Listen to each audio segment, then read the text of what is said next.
$5,000 water leak would have been coming out of the ground. Now, if they could prove that I did use it, I'm more than willing to pay it. Tonight, an exclusive News 5 investigation digging deeper into the Cleveland Water Department and even more bizarre billing tactics. Among the victims, a Cleveland icon who died nearly 30 years ago. On your side, Chief Investigator Ron Regan joins us live right now. And Ron, you found the water department is actually billing the dead? Well, as bizarre and insensitive as that sounds, it's proving you don't even need a heartbeat to get a skyrocketing water bill. I'm an on top of it kind of guy. Attention to detail, you know. I know everything that's happening on my property.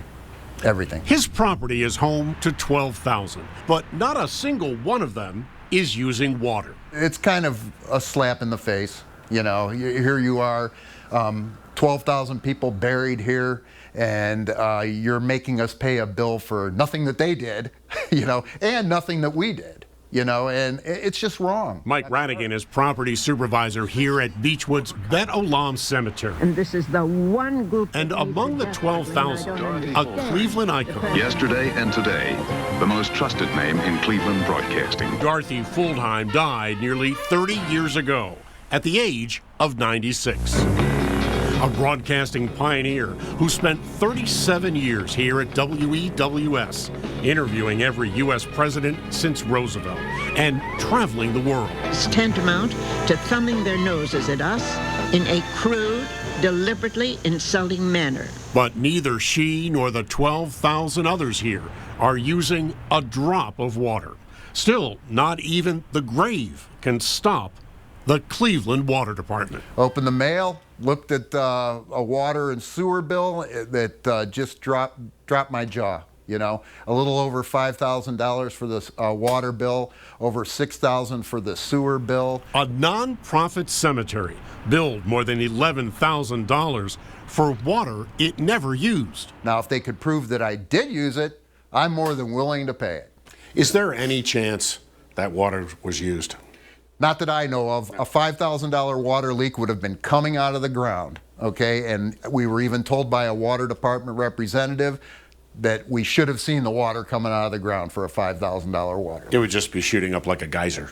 Yeah, or rolling out of a manhole lid, or I would have had very many soft spots, but I had none of that. Ground solid. The quarterly water bill here is usually about $53. Then it suddenly skyrocketed. And that's your job to know what the grounds look like. Oh yeah, because and the condition of the ground. If it's spewing out of the ground, it's getting some of my people that are interned here wet.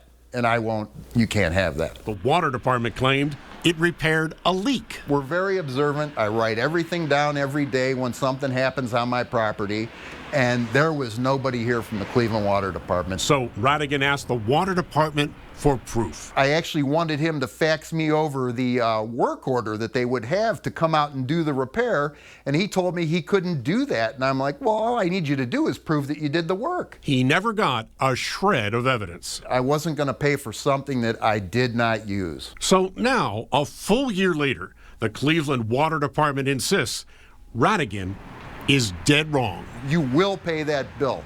You're going to pay that bill. And I was being bullied. I felt like I was being bullied. Well, we asked the water department for an explanation last Monday. Yesterday, Bet Olam Cemetery received a new bill with the entire $11,000 in overcharges dropped. No explanation given. I'm Chief Investigator Ron Regan.